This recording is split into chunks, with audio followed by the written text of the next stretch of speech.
आमेर के कछवाओं पर हम लोग बात कर रहे थे और आमेर के कछवाओं में हम लोगों ने बात की भाटों के वृत्तांतों से यदि देखा जाए तब उनका संस्थापक रहा है सूर्यदेव।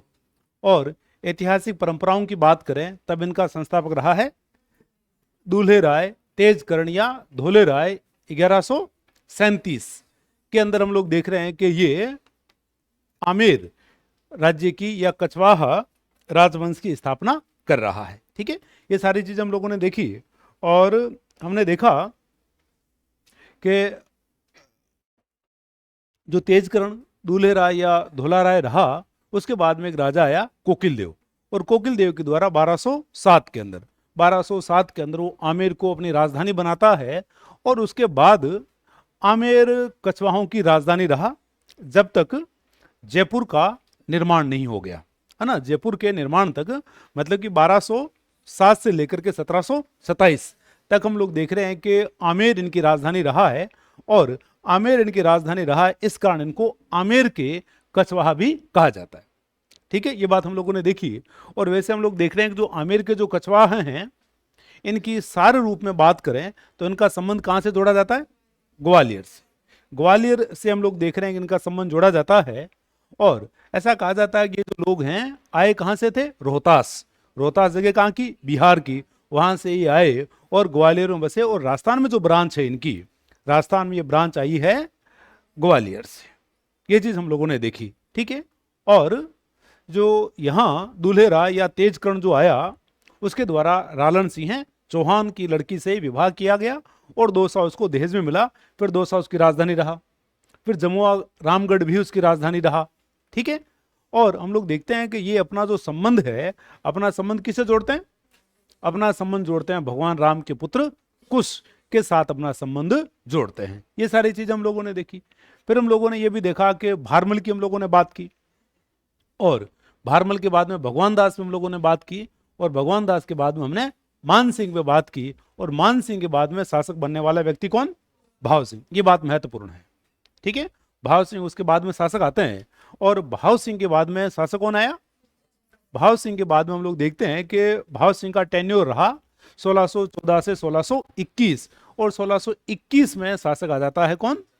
मिर्जा राजा जयसिंह। और मिर्जा राजा जयसिंह 1621 से लेकर के 1667 67 तक वो शासक रहा है। और हम देखते हैं कि उसका टेन्योर रहा 46 वर्ष, 46 ईयर। और हम देखते हैं कछवाहों में सर्वाधिक समय तक शासन करने वाला व्यक्ति रहा है मिर्जा राजा जयसिंह। लेकिन जदुनाथ सरकार इस बात को कहते हैं कि मिर्जा राजा जयसिंह जितना योग्य व्यक्ति था, उसका मालिक उसका मूल्यांकन करने में उतना ही निष्ठुर था। और वो उसका निष्ठुरता के साथ में मूल्यांकन करता है। और एक सदमे से, बीजापुर के अभियान की असफलता के सदमे से हम लोग देखते हैं कि इसको उत्तर भारत आने का आदेश मिलता है, लेकिन उत्तर भारत पहुंच नहीं पाते। बुरहानपुर में इनका देहांत हो जाता है। ये चीज हम लोगों ने देखी। और उनके बाद में शासक आते हैं राम सिंह। राम सिंह प्रथम उनके बाद में शासक आते हैं। राम सिंह प्रथम के बाद में शासक आते हैं बिशन सिंह। और बिशन सिंह के हम लोग देखते हैं 2 लड़के रहे। बिशन सिंह के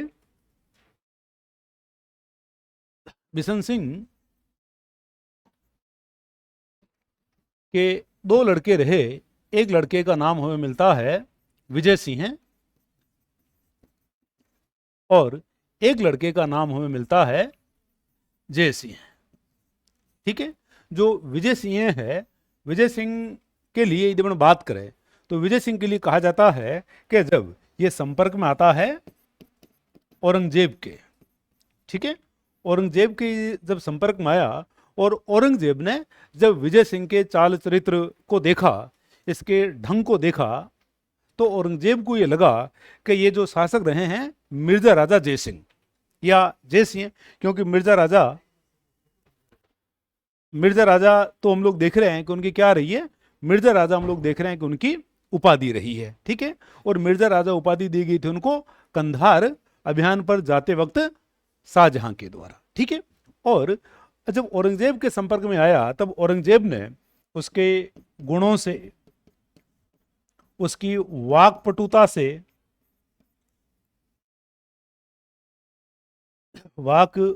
से इसके सैन्य गुणों से प्रभावित होकर के औरंगजेब के द्वारा कहा गया कि तुम सवाए हो किससे, जय सिंह से।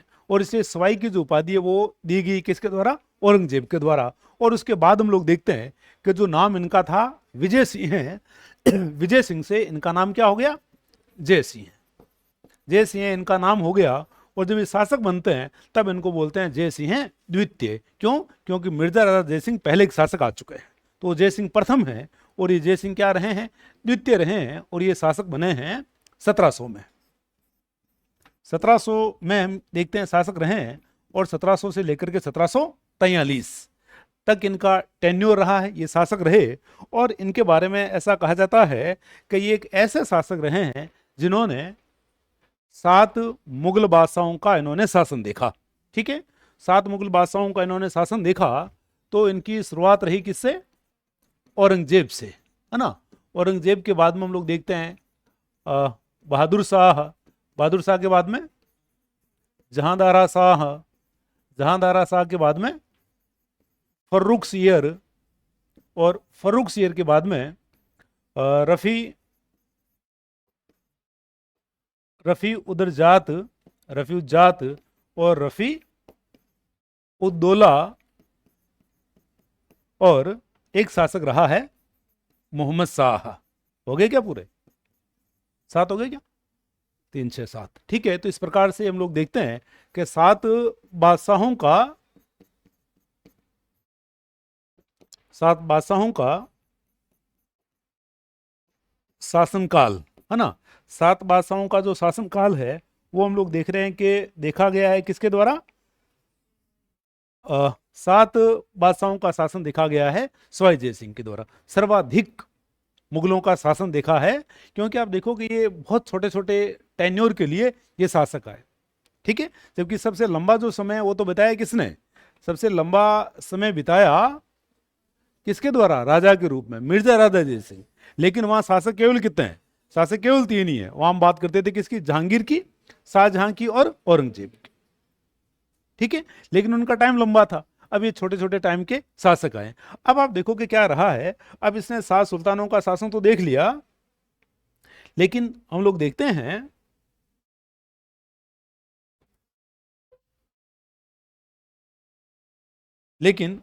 हैं कि जब औरंगजेब की मृत्यु हो जाती है 1707 के अंदर, 1707 में औरंगजेब की मृत्यु हो जाती है। और औरंगजेब की मृत्यु के बाद में लड़ाई होती है जाजऊ, या जाजऊ का युद्ध लड़ा जाता है।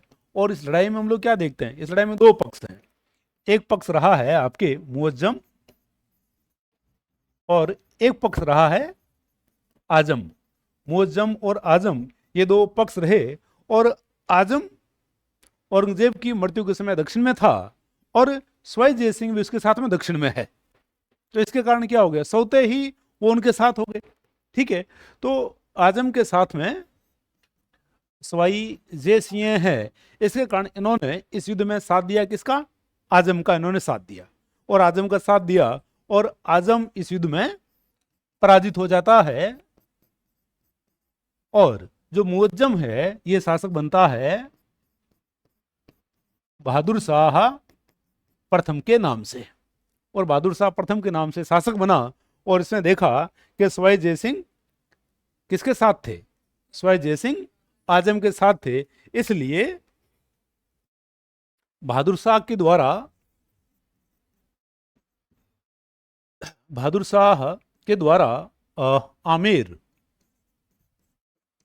पर आक्रमण करवाया जाता है। और आमेर पर आक्रमण करके इसके द्वारा सवाई जय सिंह को हटा करके इसके स्थान पर इसके भाई विजय सिंह को इसके द्वारा शासन दे दिया जाता है। और जो आमेर रहा, आमेर का नाम हम लोग देखते हैं हो जाता है आपके मोमिनाबाद, मोमिनाबाद या इस्लामाबाद। इस्लामाबाद इसका नाम रखा गया। ठीक है, और बाद में सवाई जय सिंह जो है खुद भी मिलते हैं बहादुर शाह से, मिलकर के कहते हैं भी हमारी मजबूरी थी, क्योंकि हम साउथ में थे और वो भी साउथ में थे, इसलिए हमने उनका साथ दिया। आप हमें हमारा राज्य लौटा दो। लेकिन तब तक बहादुर शाह अपनी जुबान दे चुका था, आश्वासन दे चुका है, इसके नाम का फरमान जारी कर चुका है, और फरमान इसके नाम का जारी कर चुका था, इसलिए उसने सवाई जय सिंह में कोई रुचि दिखाई नहीं। और अब सवाई जय सिंह बहादुर शाह से भी मिल लिए, कोई रुचि नहीं है। इस कारण सवाई जय सिंह जा रहे हैं किसके पास? सवाई जय सिंह जाते हैं अमर सिंह सेकंड के पास। और अमर सिंह सेकंड मेवाड़ के महाराणा है, ये मेवाड़ के महाराणा रहे, और ये इनके पास जाते हैं। और हम लोग क्या देखते हैं? हम लोग देखते हैं कि अमर सिंह सेकंड और सवाई जय सिंह और एक मारवाड़ के अजीत सिंह, इनके बीच में समझौता हो जाता है 1708 में देबारी का। ठीक है, और देबारी का समझौता हुआ 1708 में, और 1708 के देबारी समझौते को हम लोग देख चुके हैं। और इस देबारी समझौते में ये बात थी कि मारवाड़ और आमेर, मारवाड़ दिलाया जाएगा अजीत सिंह को और आमेर दिलवाया जाएगा सवाई जय सिंह को। यह शर्त रही। ठीक है, और एक देवारी के समझौते में शर्त थी कि सवाई जय सिंह का विवाह होगा चंद्र कुंवरी के साथ, और चंद्र कुंवरी और सवाई जय सिंह की जो संतान रहेगी वही आगे चल करके आमेर का उत्तराधिकारी रहेगा। ठीक है, तो इस शर्त पर देवारी समझौते में, इस शर्त के ऊपर अमर सिंह सेकंड के द्वारा इनकी मदद की गई, और इनकी मदद से ये शासक बन रहे हैं वापस कब? 1710 में। ठीक है, सवाई जय सिंह इनकी मदद से 1710 में शासक बना है। ठीक है, तो ये चीज भी आप लोग ध्यान रखोगे कि जो देवारी का पैक्ट है, देवारी का पैक्ट 1708 का है, लेकिन देवारी के पैक्ट के द्वारा सवाई जय सिंह शासक बना है वापिस 1710 के अंदर। ठीक है, 1710 में हम लोग देख रहे हैं कि सवाई जय सिंह वापिस शासक बन चुका है। आप सबको बधाई हो। जिसको हम लोग ज्योतिष शासक के नाम से भी जानते हैं, क्योंकि इनकी रुचि क्या रही है? इनकी रुचि हम लोग देख रहे हैं कि ज्योतिष में इनकी रुचि भी रही है। ठीक है, और जो आमेर है, आमेर जब चला गया था विजय सिंह के पास, तब बहादुर शाह ने यहां सैयद हुसैन, है ना, हम लोग देखते हैं कि यहां सैयद हुसैन खां को यहां नियुक्त भी किया गया था ना। तो आपसे पूछा जा सकता है कि बहादुर शाह के द्वारा आमेर पर अधिकार करके यहाँ का फौजदार किसको बनाया गया था? तो यहाँ का जो फौजदार है वो बनाया गया, फौजदार यहाँ का बनाया गया था सैयद हुसैन खां को। ठीक है, तो इस प्रकार से हम लोग देखते हैं कि छंगाणी वापिस 1710 में सवाई जय सिंह शासक बन चुका है। ठीक है, अब देखो आगे बात करते हैं हम लोग। ठीक है, अब ये शासक बना, और शासक बनने के बाद हम लोग देख रहे हैं 1710 में वापस शासक बन गया ये। अब आप देखो कि शासक बनने के बाद में इसके सामने चुनौतियां क्या है। ठीक है, तो इसके सामने एक चुनौती आती है, हालांकि ये जो चुनौती है, ये जाटों की जो चुनौती है वो किसको है? जाटों की चुनौती मुगलों को है। ठीक है, तो जाट जो है उस समय हम लोग देखते हैं कि दिल्ली, मथुरा, जयपुर के आसपास सक्रिय थे। ठीक है, ये सक्रिय रहे, और इस कारण मुगल इनका दमन चाह रहे हैं, क्योंकि ये स्वतंत्र रूप से व्यवहार कर रहे थे, है ना। टैक्सेज वगैरह नहीं देना, इस क्षेत्र में डकैती वगैरह करना, अशांति, अव्यवस्था वगैरह फैलाना, ये इनका कार्य रहा दिल्ली, मथुरा, जयपुर के आसपास के क्षेत्रों में। स्वतंत्र व्यवहार ये कर रहे थे। ठीक है, तो ये बात मुगलों को ठीक नहीं लग रही थी। दूसरी बात, आप देखो कि आमेर भी इसी क्षेत्र में है, और आमेर इस क्षेत्र में है, इसलिए सवाई जय सिंह के लिए ये दोहरे लाभ का कार्य था। दोहरे लाभ का कार्य किस प्रकार से? दोहरे लाभ के कार्य की बात करें तो एक तो यदि दमन किया जाएगा तो बादशाह प्रसन्न होंगे, दूसरा यदि इनका दमन कर दिया तो हमारे राज्य के आसपास भी शांति बनी रहेगी, क्योंकि जयपुर के आसपास इसी का राज्य, आमेर इसका क्षेत्र है। ठीक है, तो एक तो मुगल भी इनका दमन चाह रहे हैं, और दूसरा सवाई जय सिंह को ये जब जिम्मेदारी मिल रही है तो हम लोग देख रहे हैं कि सवाई जय सिंह भी इस कार्य को करने से प्रसन्न है। और यहां इसकी जो प्रसन्नता है, यहां इसकी प्रसन्नता क्या रही है? दोहरी हम लोग देख रहे हैं कि इसकी प्रसन्नता रही है। और जाटों के दमन की जिम्मेदारी इसे दी गई किसके द्वारा? फर्रुखसियर के द्वारा। फर्रुखसियर इसे जाटों के दमन की जिम्मेदारी दे रहा है कि आप जाटों का दमन कीजिए। ठीक है, और इस समय जो जाट नेता है वो रहा है चूड़ामन। जाट नेता चूड़ामन रहा और जाटों के दमन की जिम्मेदारी दी गई। और हम लोग देख रहे हैं कि 1715 के आसपास 1715 के आसपास सवाई जय सिंह के द्वारा एक संधि का माहौल बना दिया जाता है। ठीक है, संधि का माहौल बना दिया जाता है, और इसी दौरान हम लोग देख रहे हैं कि दिल्ली में षड्यंत्र होने लग जाते हैं फर्रुखसियर के विरुद्ध। और दिल्ली में जो षड्यंत्र होने लगे फर्रुखसियर के विरुद्ध, यहां भी सवाई जय सिंह को रुचि नहीं ले रहा है। वो दिल्ली के षड्यंत्रों से, दिल्ली की राजनीति से दूर रहना चाह रहा है। समझ रहे बात को?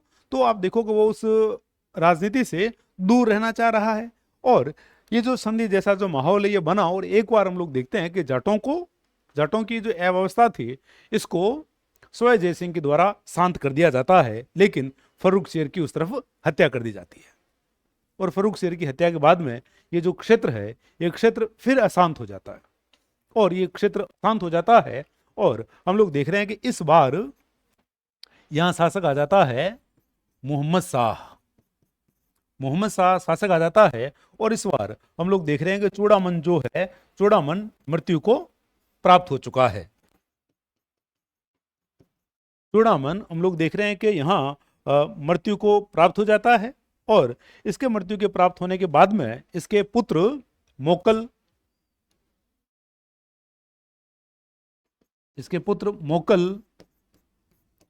वीर, रूमा आदि जो लोग थे, ये लोग इसको लीड कर रहे थे। ठीक है, तो अब सवाई जय सिंह के द्वारा, सवाई जय सिंह यहां कूटनीति से कार्य करते हैं, और कूटनीति से कार्य करते हुए बदन सिंह है जो चूड़ामन का भतीजा है। चूड़ामन के भतीजे हैं ये, और सवाई जय सिंह ने बदन सिंह को अपने पक्ष में लिया, और बदन सिंह को उपाधि दी गई राजा की और ब्रजराज की उपाधि दी गई, और इनको जागीर दी गई है डीक की जागीर दी गई, ब्रजराज और राजा जैसी उपाधि दी गई। और यहां नीति अपनाई किसकी? फूट डालो और राज को, एक पक्ष को अपने पक्ष में कर लो। जैसे आप लोग तो ये चीजें पढ़कर के आए हैं, जैसे हम लोग देखते हैं मेरों का दमन करना है, मेरवाड़ा बटालियन बना दो, भीलों का दमन करना है, मेवाड़ भील कॉर्प्स बना दो। ठीक है, तो इसी प्रकार से यहाँ सवाई जय सिंह जो है, सवाई जय सिंह बदन सिंह को अपने पक्ष में कर लेते हैं। तो अब आप देखो कि जाट जो है, जाट दो गुटों में डिवाइड हो गए। एक बदन सिंह के नेतृत्व में आ गया है, और दूसरा हम लोग देख रहे हैं चूड़ामन के जो पुत्र हैं, चूड़ामन के पुत्रों के नेतृत्व में चला जाता है। और अब सवाई जयसिंह का जो गुट है वो मजबूत हो जाता है। क्यों? क्योंकि सवाई जयसिंह के पास में शाही सेना भी है, शाही सेना इनके पास में है, स्थानीय लोग इनके पास में आ गए हैं और ये व्यक्ति रणनीति में भी माहिर है। और इसके कारण इन्होंने 1722 के अंदर 1722 में जाटों का दमन कर दिया जाता है। और इस बात से प्रसन्न होकर के मोहम्मद शाह के द्वारा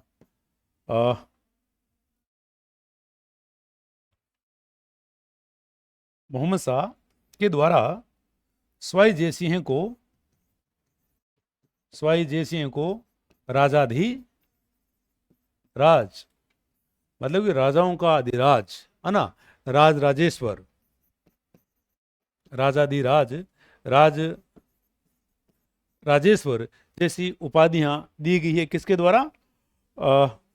मोहम्मद शाह के द्वारा ये जो उपाधियां है ये उपाधियां दी गई है। समझ रहे बात को? तो इस प्रकार से आप देखो कि मोहम्मद शाह रंगीला जो है वो इनको इस प्रकार की जो उपाधियां है, इस प्रकार की उपाधियां इनको दे रहा है। ठीक है, तो जाटों का दमन हो गया है 1722 के अंदर, है ना। तो दो शासक रहे, एक हमने फर्रुख शेर की बात की, फिर हमने बात की किसकी? मोहम्मद शाह की। और इससे हम लोग देख रहे हैं कि मुगल दरबार में सवाई जयसिंह का कद बढ़ता है और इसीलिए मोहम्मद शाह के द्वारा मालवा की सूबेदारी दी जाती है। किसे? मालवा की सूबेदारी दी जाती है सवाई जयसिंह को। फर्रुख शेर के द्वारा भी मालवा की सूबेदारी दी गई थी ना, जिस पर भी अपन बात करेंगे। तो ये चीजें हम लोग देखते हैं हुई। फिर आप देखो कि क्या रहा है, जो मालवा जो है, मालवा की यदि अपन बात करें तो आप देखो कि मालवा की जो सूबेदारी है, मालवा की सूबेदारी, देखो ये बहुत अच्छा सवाल बन सकता है। मालवा की सूबेदारी इसे कितनी बार मिली है? 3 बार। और 3 बार कब कब? एक हम देखते हैं 1713 के अंदर, एक हम लोग देख रहे हैं 1729 के अंदर, और एक हम लोग देखते हैं 1732 के अंदर। 3 बार सवाई जयसिंह को मालवा की सूबेदारी मिली। और मालवा महत्वपूर्ण क्यों है? मालवा महत्वपूर्ण इसलिए है क्योंकि मराठे उत्तर भारत की ओर आने के क्रम में वो लूटपाट कहां किया करते थे? मालवा के अंदर। तो मालवा जो क्षेत्र है, मालवा क्षेत्र में हम लोग देख रहे हैं कि मराठों के द्वारा एक डिस्टरबेंस पैदा किया जाता था। दूसरा, इस क्षेत्र में अफगान विद्रोही भी थे, क्योंकि केंद्रीय सत्ता कमजोर है, और केंद्रीय सत्ता कमजोर होने के कारण हम लोग देख रहे हैं कि स्थानीय जो विद्रोह है, स्थानीय विद्रोह दबते नहीं है। अब देखो कि मान सिंह काबुल में जाकर के मिर्जा हाकिम के विद्रोह को दबा पाता है 1581 में। तो कारण क्या है? कारण वहां है केंद्रीय सत्ता बहुत मजबूत है। और यहां हम लोग देख रहे हैं कि मालवा में आकर भी मराठे इनकी पिटाई करके चले जाते हैं। कारण क्या है? कारण अभी केंद्रीय सत्ता कमजोर है। ठीक है, तो मालवा की जो सूबेदारी है, मालवा की सूबेदारी महत्वपूर्ण क्यों है? क्योंकि यहां एक तो मराठों का हस्तक्षेप, मराठों का यहां हम लोग देख रहे हैं हस्तक्षेप रहा है। अफगान विद्रोही रहे हैं। और पहली सूबेदारी के बाद एक लंबी अनुपस्थिति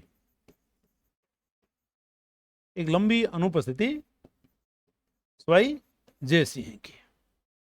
इन बातों के कारण जो मालवा है, मालवा अशांत रहा, मालवा डिस्टर्ब रहा। ठीक है, क्योंकि आप देखो कि 1713 में पहली बार इनको मालवा का सूबेदार बना दिया गया। फिर हमने देखा कि 1715 में जिम्मेदारी दी गई जाटों के दमन की, फिर और जिम्मेदारी दे दी जाती है जाटों के दमन की। इसलिए पहली सूबेदारी के बाद में लगभग 12 वर्ष तक वो आमेर के अंदर ही रहे। इस कारण जो मालवा जो है, मालवा में अव्यवस्था बनी रही। अब ये जो 2 सूबेदारियां हैं, ये 2 सूबेदारियां दी गई थी किसके द्वारा? मोहम्मद शाह के द्वारा।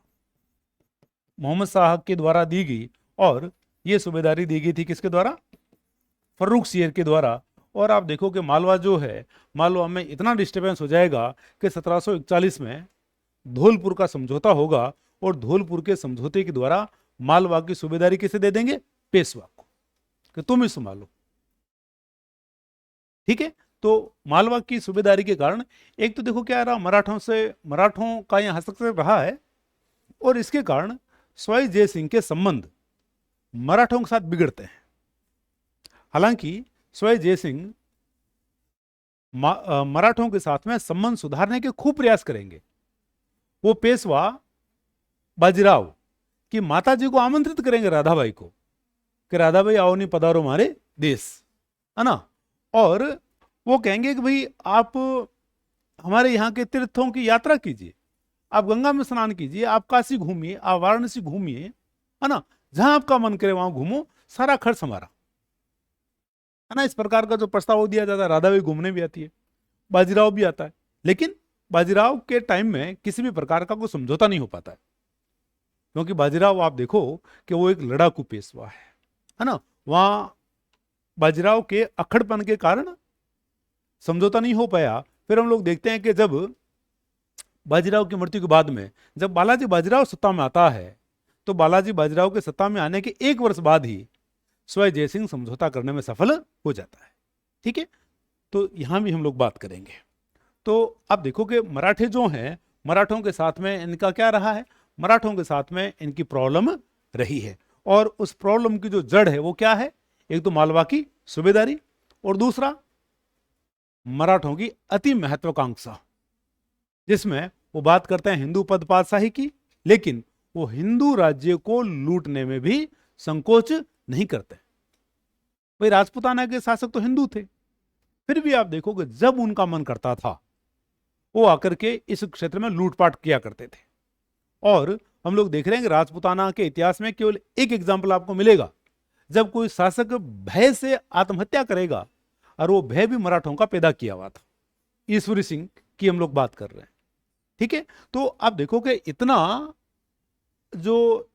टेरर रहा है किसका, मराठों का। ठीक है, और हम लोग देख रहे हैं कि मराठों के साथ में सवाई जय सिंह की 3 लड़ाइयां रही।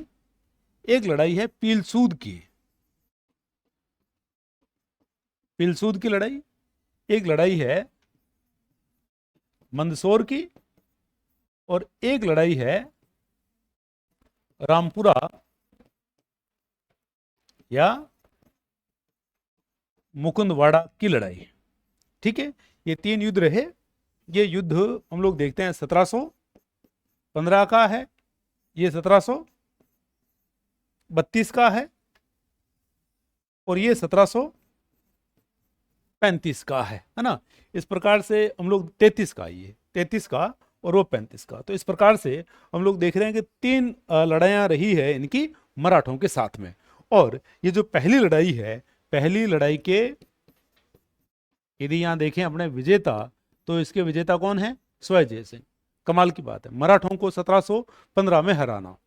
ठीक है, फिर इसमें विजेता कौन, मराठे, और यहां भी विजेता कौन रहे हैं, यहां भी विजेता रहे हैं मराठे। क्योंकि ये जो टेन्योर है, ये टेन्योर किसका है, ये टेन्योर हम लोग देखते हैं बाजीराव का समय है। बाजीराव जिसको हम लोग लड़ाकू पेशवा कहकर के आए हैं ना। तो इस प्रकार से मराठों के साथ में इनके संबंध खराब रहे, है ना। और हालांकि ये संबंधों को सुधार करने का भी प्रयास कर रहे हैं। और इसी क्रम में धौलपुर समझौते से पहले भी हम लोगों ने बात की, बाजीराव प्रथम, फिर हमने बात कर ली किसकी, राधाबाई की यात्रा की बात कर ली, पेशवा के आगमन की बात कर ली, लेकिन समझौता नहीं हो पाया, समझौता नहीं हो पाया। ठीक है, फिर धौलपुर का समझौता हो रहा है 1741 के अंदर। 1741 में धौलपुर का समझौता होता है। और आप देखो कि ये जो समझौता रहा, इस समझौते में हम लोग देखते हैं मालवा की सूबेदारी, मालवा की सूबेदारी मिली है पेशवा को। ठीक है, पेशवा को मालवा की जो सूबेदारी है वो प्राप्त हो जाती है। ठीक है, और इसके अलावा धौलपुर का जो समझौता है, इसमें हम लोग देखते हैं कि जो पेशवा है, पेशवा 500 घुड़सवार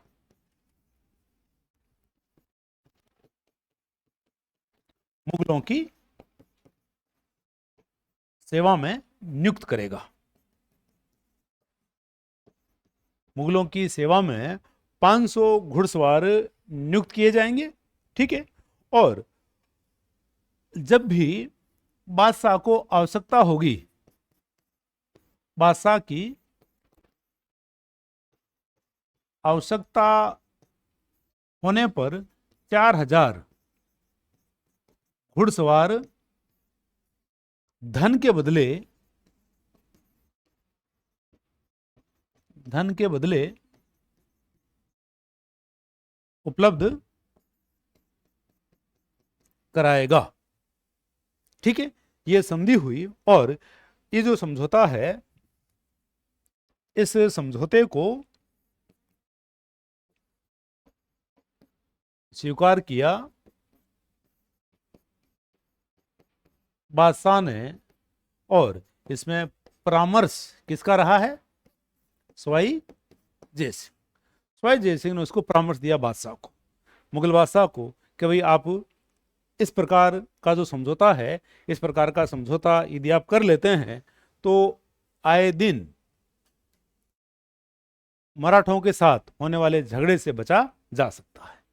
और ये समझौता बता रहा है कि पेशवा बहुत कमजोर है, और सॉरी, बादशाह बहुत कमजोर है और सवाई जय सिंह भी उनका मुकाबला नहीं कर पा रहा है। समझ रहे बात को? अब आप देखो कि मराठों की और यदि हम बात करें तो एक आप लोगों को बूंदी का जो केस है, बूंदी का उत्तराधिकार का जो मामला है, बूंदी उत्तराधिकार का जो मसला रहा है, इस मसले में भी हम लोग देखते हैं कि मराठों का हस्तक्षेप रहा है।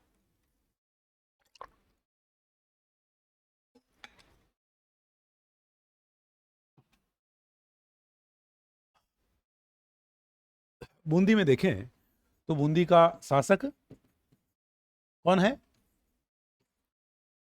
बुद्ध सिंह हैं, ठीक है। और बुद्ध सिंह की यदि अपन देखें पत्नी तो एक रही है आनंद कुंवरी, एक है चूड़ावती रानी, और एक है राठौड़ी रानी, और अन्य भी, ठीक है। हाँ भाई, राजा है ये, ठीक है। तो आप देखो कि जो आनंद कुंवरी है, आनंद कुंवरी बहन किसकी? सवाई जय सिंह की, सवाई जय सिंह की बहन है ये, ठीक है। अब क्या रहा कि जो बुद्ध सिंह है, बुद्ध सिंह हमेशा सवाई जय सिंह की बात मानता है, ठीक है। जैसे सवाई जय सिंह कह देते हैं वो उसी प्रकार का काम करता है, ठीक है। अब क्या रहा कि जो आनंद कुंवरी है, आनंद कुंवरी के संतान हुई है भवानी सिंह, और आनंद कुंवरी चाह रही है कि भवानी सिंह उत्तराधिकार को प्राप्त करे, कोई गलत नहीं है, ठीक है। जैसे आप लोग पढ़कर के आए हो कि कर्मणवती महाराणा सांगा की पत्नी भी ये चाहती थी कि उत्तराधिकार हमारे लड़कों को मिले, विक्रमादित्य को उत्तराधिकार मिले, लेकिन उत्तराधिकार मिलता है सांगा की अन्य पत्नी के पुत्र रतन सिंह को, है ना। और वहां आप देखो कि कर्मणवती के द्वारा या कर्मावती के द्वारा, सूझबूझ के द्वारा अपने दोनों लड़कों को ननिहाल भेज दिया गया, है ना, आगे वहां जाकर के सुरक्षित रहो। और बाद में जब रतन सिंह की हत्या हो जाती है सुरजन राय हाडा के द्वारा, ठीक है, वो भी उसका भाई ही है कर्मणवती का, और वो जैसी हत्या करती है विक्रमादित्य को वो शासक बना देती है, ठीक है। तो ऐसी चाहत गलत नहीं है। तो यहां आनंद कुंवरी चाह रही है कि भवानी सिंह शासक बने, लेकिन जो बुद्ध सिंह है, बुद्ध सिंह आनंद कुंवरी के ऊपर आरोप लगाता है, और आरोप लगा करके कहता है कि भाई इनके चरित्र पर ये शक करता है और ये इसको उत्तराधिकारी नहीं बनाता है, ठीक है। और भवानी सिंह को सवाई जय सिंह अपने पास बुलाते हैं कि आप जयपुर आओ, आमेर आओ आप। हालांकि जयपुर तब तक बन चुका है, तो कि आप जयपुर आइए। और ये जब जयपुर जाता है तो भवानी सिंह की यहाँ हत्या हो जाती है। ठीक है, भवानी सिंह की यहाँ हत्या करवा दी जाती है। और अब बुद्ध सिंह को कहा गया कि आपकी ये जो दो रानियां हैं, इनके जो भी पुत्र होगा, मतलब कि आपका जो भी उत्तराधिकारी होगा, आप हमसे उसको मनोनीत करवाओगे। ये बात किसने कही है? ये बात कही है सवाई जय सिंह ने बात कही है। तो हम लोग देखते हैं जो इनकी चूड़ावती रानी है, इनका लड़का होता है उमेश सिंह। और उमेश सिंह के होने के बाद सवाई जय सिंह वेट कर रहा है कि भाई इसको आप यहाँ भेजें और हम मनोनीत करेंगे उसको। ठीक है, लेकिन बुद्ध सिंह उसको भेजता नहीं है। और बुद्ध सिंह उसको भेजता नहीं है, इसलिए सवाई जय सिंह के द्वारा यहां आक्रमण कर दिया जाता है। सवाई जय सिंह ने बूंदी पर आक्रमण कर दिया। और इस आक्रमण में हम लोग देखते हैं करवड़ का जागीरदार इनकी मदद करता है बुद्ध सिंह की। बुद्ध सिंह की मदद कर रहा है और बुद्ध सिंह ने इस मदद के बदले दलेल सिंह को उत्तराधिकारी बनाया।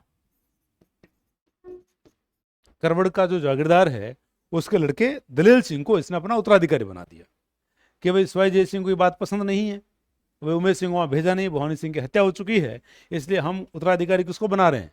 दलेल सिंह को हम उत्तराधिकारी बना रहे हैं। ठीक है, अब दलेल सिंह उत्तराधिकारी हो गया। सवाई जय सिंह ने बूंदी पर आक्रमण कर दिया है और उसने आकर के ये जो दलेल सिंह है, दलेल सिंह से अपनी पुत्री कृष्णा कुमारी का विवाह करवा दिया।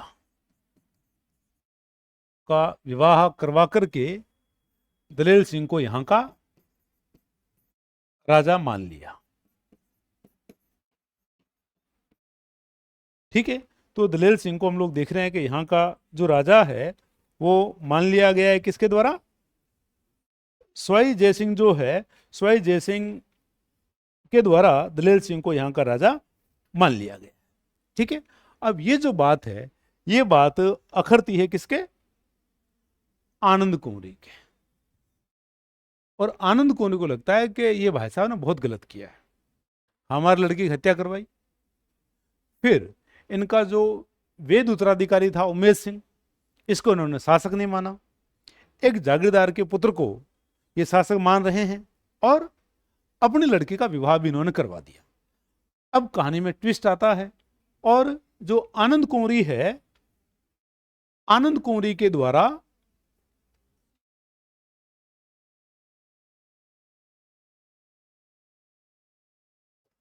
आनंद कुंवरी के द्वारा प्रताप सिंह को मराठों की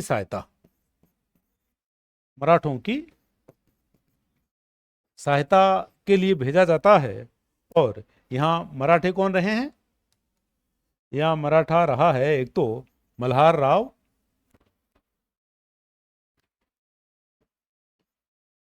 राव होलकर, और एक मराठा रहा है राणोजी सिंधिया। और इनको 6 लाख रुपए इनको दिए जा रहे हैं, है ना। और इसके कारण जो प्रताप सिंह है, प्रताप सिंह इनकी मदद लेकर के आ जाता है और मराठे आक्रमण करते हैं। और मराठों ने, हम लोग देख रहे हैं कि किया आक्रमण, और इस आक्रमण से जो दलेल सिंह है, दलेल सिंह को हटा करके यहाँ शासक बना दिया जाता है किसको? उमेश सिंह को। यह आक्रमण 1734 का है। 1734 में हम लोग देख रहे हैं आक्रमण हुआ है। समझने बात को? तो अब देखो कि ये जो घटना है, ये घटना हम लोग देख रहे हैं कि क्या रहा है, ये घटना एक अदूरदर्शिता है स्वय जयसिंह की। स्वय जयसिंह यदि बूंदी के उत्तराधिकार में सूझबूझ से हस्तक्षेप यदि करते तो मराठों को बूंदी पर आक्रमण करने का अवसर प्राप्त नहीं होता। तो बूंदी पर जो आक्रमण है, बूंदी पर आक्रमण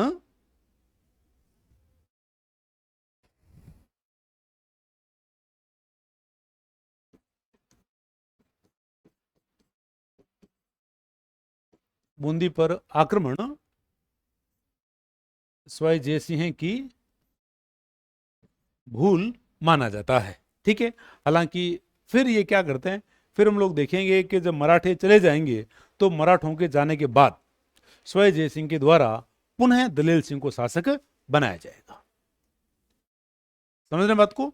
और बाद में हम लोग देखेंगे कि बगरू की जब लड़ाई होगी तो बगरू की लड़ाई में बूंदी का उमेश सिंह, बूंदी का जो उमेश सिंह है वो पक्ष में रहेगा माधो सिंह के, और माधो सिंह के पक्ष में रहेगा, और बगरू के युद्ध को जीतने के बाद में वापिस उमेश सिंह जो है बूंदी का शासक बन जाएगा।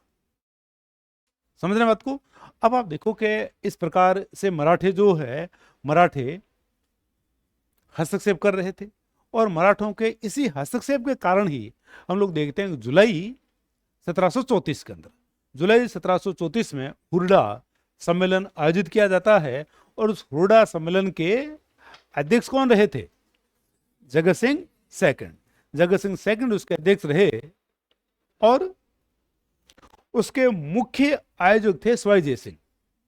स्वय जयसिंह उसके मुख्य आयोजक रहे, और उस हुरडा सम्मेलन में सारे राजस्थान के राजपूतों को आमंत्रित किया गया, और काफी राजा आते भी हैं, लेकिन हुरडा सम्मेलन के बाद में बात कही गई कि हम बरसात के बाद, क्योंकि जुलाई में हमारे यहाँ मानसून का सीजन रहता है, तो हम बरसात के बाद में फिर मिलेंगे, लेकिन ये बरसात के बाद में फिर मिले नहीं।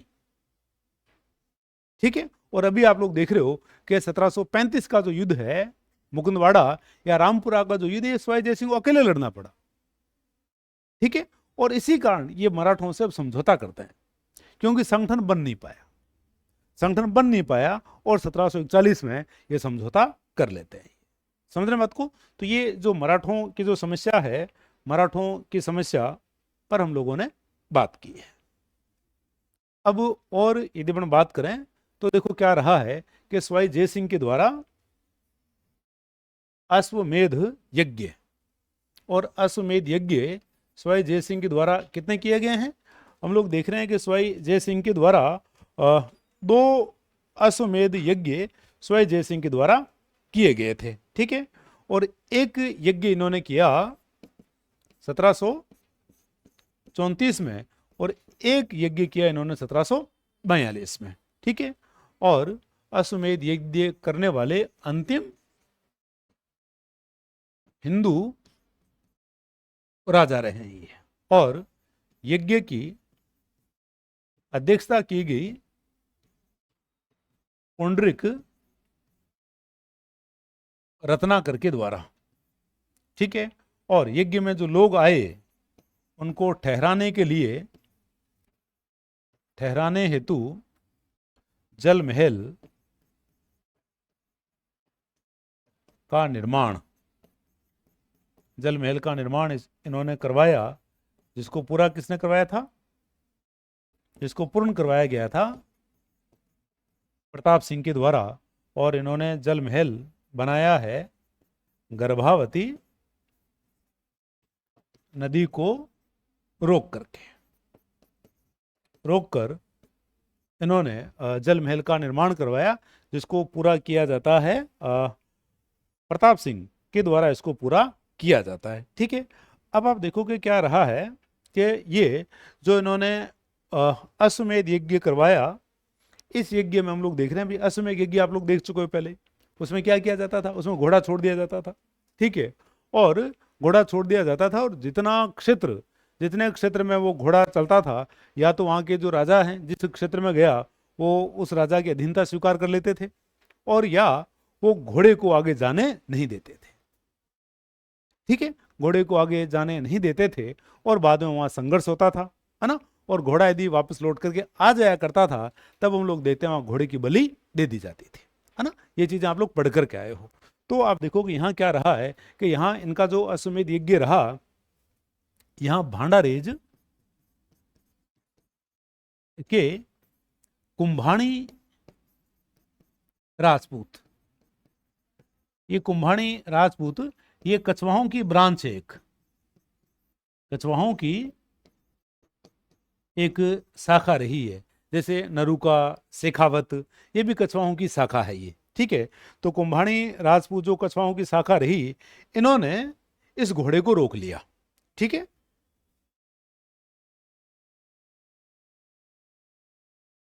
इन्होंने घोड़ा रोका और बाद में युद्ध हुआ और युद्ध होने के बाद में ये घोड़ा इनसे छुड़वा लिया, है ना। अपने आसपास के क्षेत्र में क्या है, घोड़े को घुमा लिया होगा, क्योंकि मालवा वगैरह जो क्षेत्र है वो हम लोग देख रहे हैं पहले किसके पास था।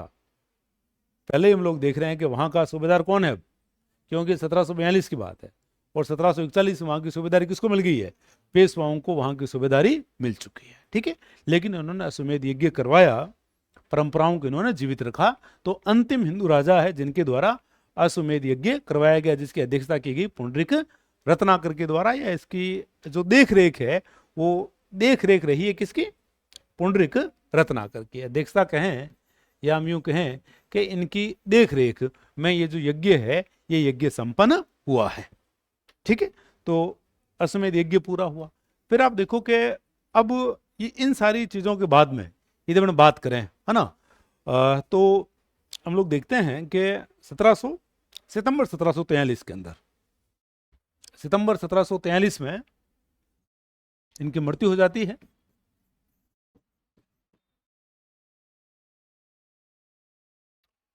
रक्त विकार से, रक्त विकार से इनकी मृत्यु हो जाती है सितंबर 1743 के अंदर। ठीक है, और अब इनका जो योगदान है, इनका योगदान हम लोग देखते हैं कि जो सांस्कृतिक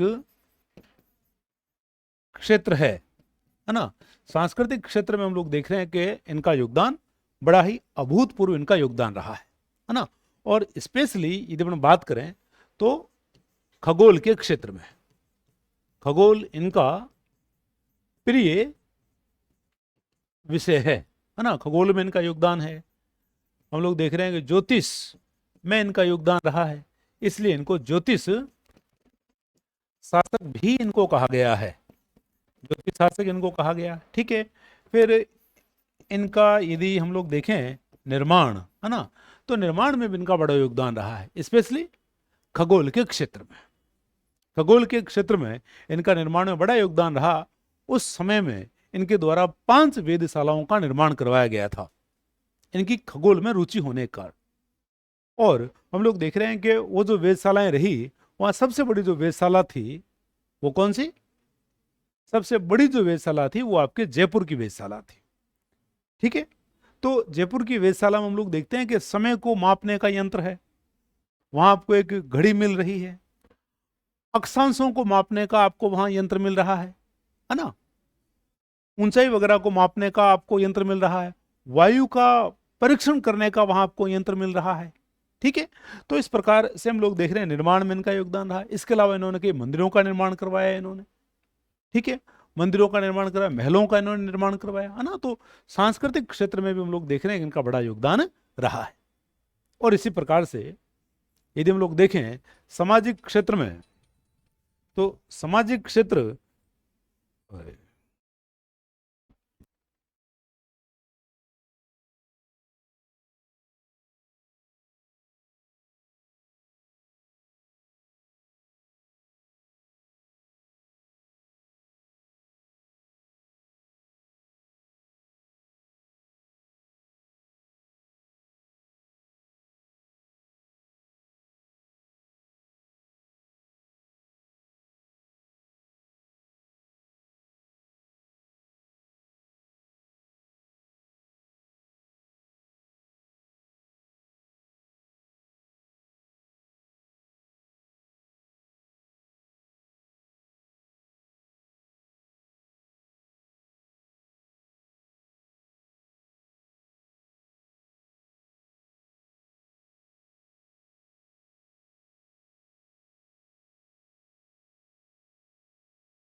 तो आप देखो कि अब सांस्कृतिक क्षेत्र में हम लोग देख रहे हैं इनका जो योगदान है, इनका योगदान हमने देखा।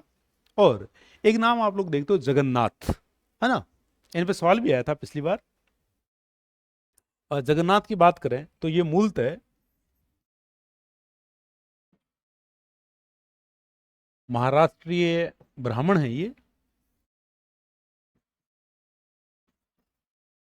और इनकी नियुक्ति हुई स्वाई जय सिंह को वेद पढ़ाने हेतु, वेद पढ़ाने हेतु। लेकिन जगन्नाथ जो हैं, जगन्नाथ गुरु रहे हैं स्वाई जय सिंह के, और इन्होंने खगोल शास्त्र भी सिखाया, है ना। तो यदि पूछा जाए कि स्वाई जय सिंह की खगोल में रुचि तो थी, लेकिन खगोल के क्षेत्र में इनकी जो ज्ञान वृद्धि है, ज्ञान वृद्धि हुई किसके द्वारा? जगन्नाथ जो है, जगन्नाथ इनके गुरु रहे हैं, ठीक है। और इनके जो ग्रंथ हैं, इनके यदि हम देखें तो इनके ग्रंथ रहे हैं, एक रहा है इनका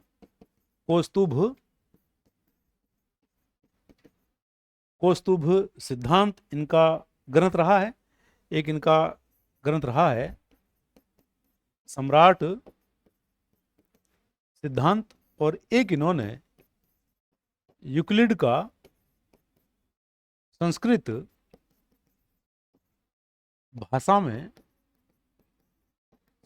भाषा में हम लोग देखते हैं कि जो अनुवाद है, अनुवाद किया गया है किसके द्वारा? जगन्नाथ के द्वारा अनुवाद किया गया है, ठीक है। अब जो जगन्नाथ है, देखो एक जो गुरु होता है ना, गुरु क्या करता है? गुरु रुचि पैदा करता है।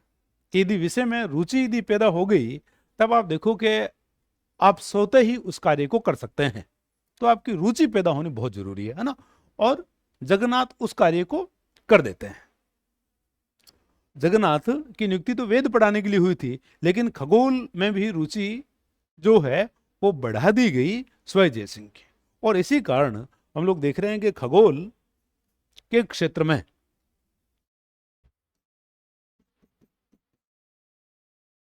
खगोल हेतु इन्होंने 5 वेधशालाएं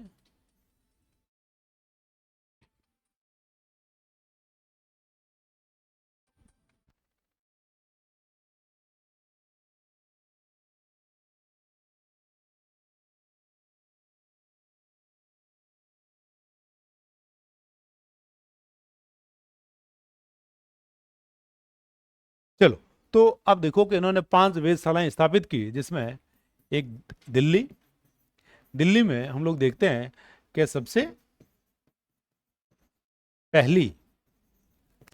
पहली जो वेधशाला है वो कहाँ स्थापित हुई है? सबसे पहली वेधशाला हम लोग देख रहे हैं कि इन्होंने दिल्ली में स्थापित की है, ठीक है। दिल्ली के बाद में हम लोग देख रहे हैं कि स्थापना वाराणसी, उज्जैन, मथुरा और जयपुर। और हम लोग देख रहे हैं कि जयपुर में स्थापित हुई है। और जयपुर की जो है, जयपुर वाली क्या रही है? सबसे बड़ी। और जयपुर वाले का नाम भी क्या मिलता है आपको?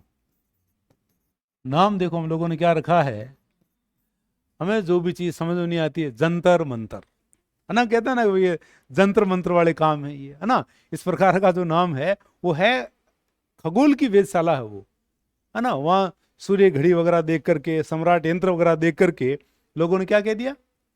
जंतर मंत्र है, ठीक है। तो जंतर मंत्र के नाम से हम इसको जानते हैं। और आप देखो कि जंतर मंत्र के महत्व को आप इस बात से जान सकते हैं कि इसे हम लोग देखते हैं कि जो जंतर मंत्र है, इसे 2010 में हम लोग देखते हैं कि यूनेस्को की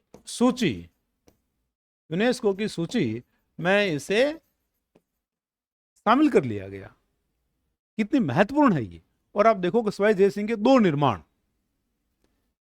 जयपुर का प्रकोटा भी जुलाई 2019 में यूनेस्को की सूची में शामिल हो गया है। अब सोचिए कितने महत्वपूर्ण स्मारक हैं जो बनाए गए हैं, किसके द्वारा? स्वै जयसिंह के द्वारा।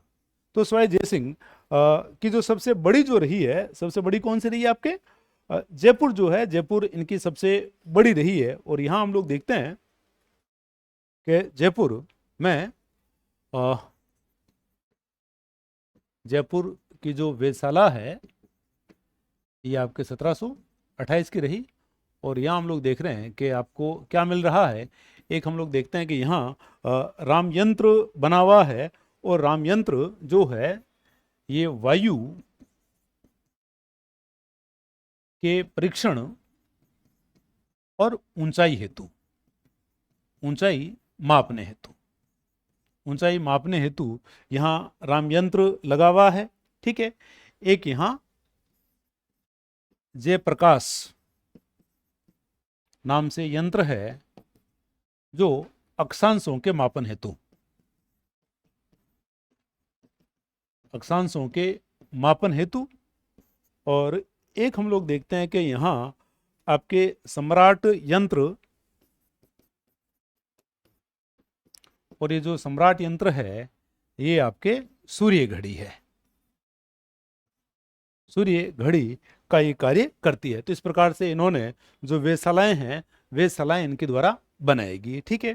फिर खगोल के क्षेत्र में यदि अपन देखें तो इन्होंने 1725 में इनके द्वारा जिज मोहम्मद शाही नाम से, जिज मोहम्मद शाही नाम से नक्षत्रों की सारणी इन्होंने बनाई, और इसका प्रकाशन हुआ है 1733 के अंदर। ठीक है। और इसका जो नाम है जिज मोहम्मद शाही नाम इसका हम लोग देख रहे हैं, ये समर्पित किसे है? ये रचना समर्पित की गई है मोहम्मद शाह, जो उसमें मुगल सम्राट था। ठीक है। और एक इन्होंने ज्योतिष के क्षेत्र में जयसिंह कारिका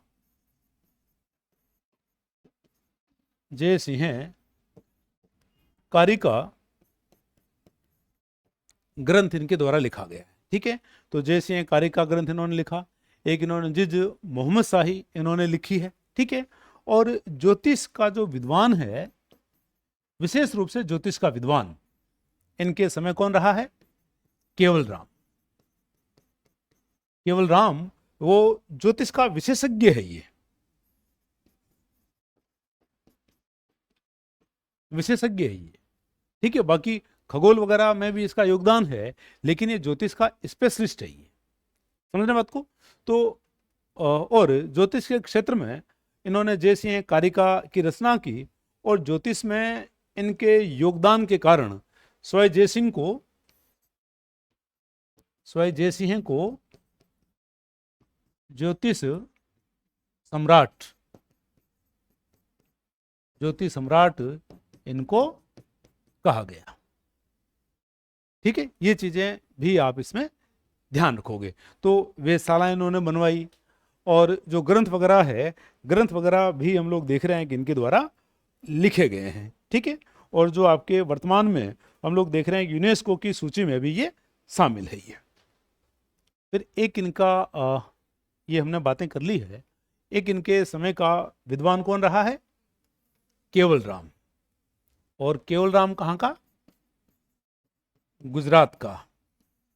और ये विशेषज्ञ किस क्षेत्र का है? विशेषज्ञ ये ज्योतिष का है। बाकी इसको ज्ञान किसका है? बाकी इसको खगोल शास्त्र का भी ज्ञान है।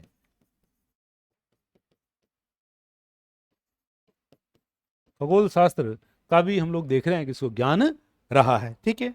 और इसने लोगरिदम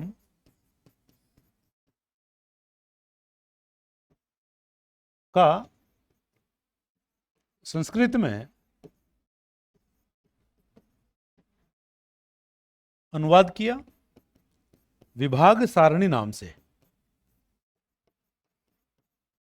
ठीक है, तो आपसे पूछा जा सकता है कि विभाग सारणी रचना किसकी है, तो विभाग सारणी रचना किसकी, केवल राम की।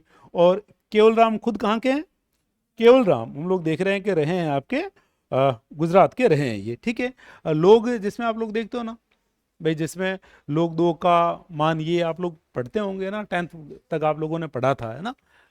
चलो, तो अब केवल राम के ग्रंथ यदि अपन देखें तो ये आप देखो केवल राम के ग्रंथ है।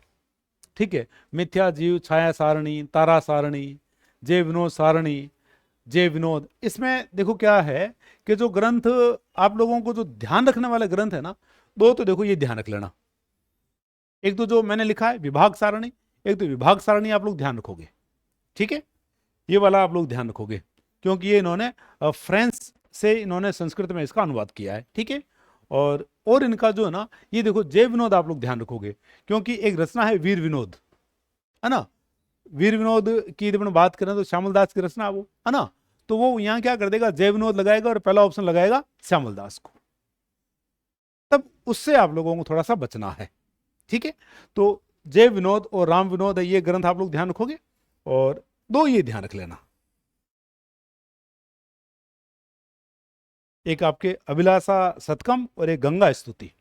ठीक है, बाकी यदि आपको याद हो तो अच्छी बात है, और नहीं याद हो तो अच्छी बात नहीं है। ठीक है, मिथ्या जीव, छाया सारणी, तारा सारणी, जय विनोद सारणी, ये महत्वपूर्ण है।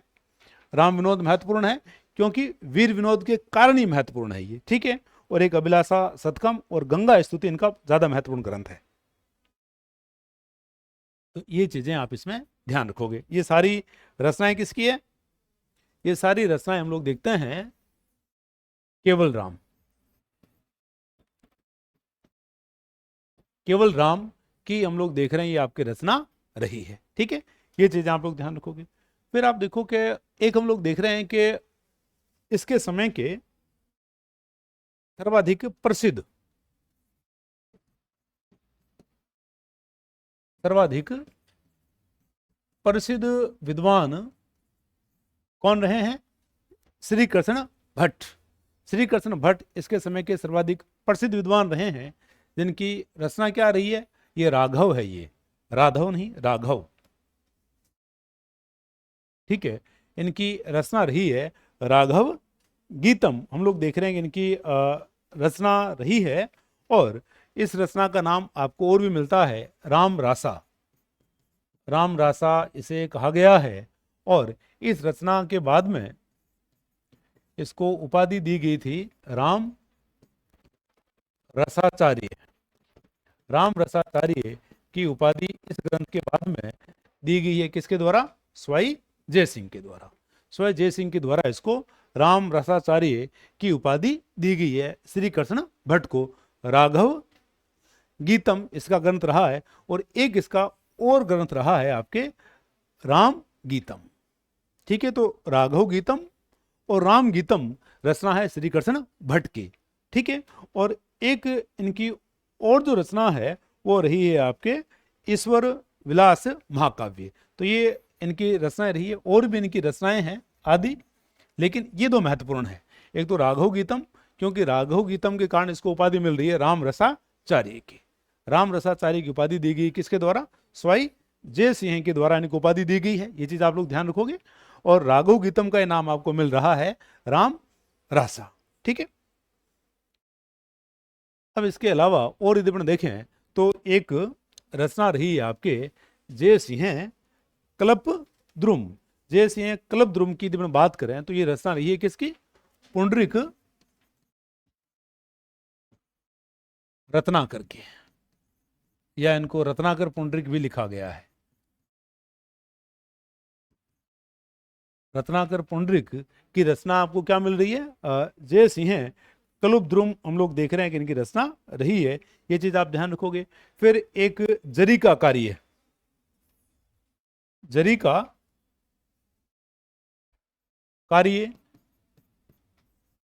राजस्थान कौन लाया, स्वय जय सिंह, कहां से, सूरत से। जैसे कल हम लोगों ने बात की थी मीनाकारी की, हमने बात की, ब्लू पोट्री की हम लोगों ने बात की, ये लाए कौन थे?